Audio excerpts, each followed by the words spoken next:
Hi friends, I am Tilak. You're watching Tech Will Be Unique, and today we are going to see how to turn on the headers or headings on your Microsoft Excel mobile. And if you're new to this channel, make sure to click on subscribe button below. We just move on to the video.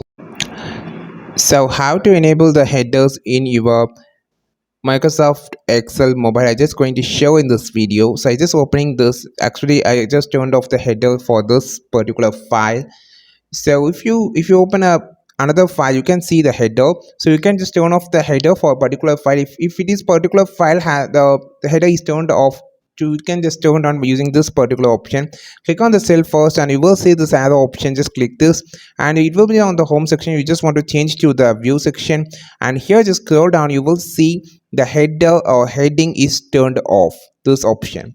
So you just need to click on this tick mark or checklist, so you actually turn on or enable the header or headings on your Excel mobile. So this is how you just turn on the headers on your Microsoft Word file, which is turned off, Microsoft Excel sheet which is turned off. I think this video helped you a lot. Like this video, share this video, subscribe this channel. We will meet on next video with super valuable content. This is Tilak signing off from Tech Made Be Unique. Have a wonderful day.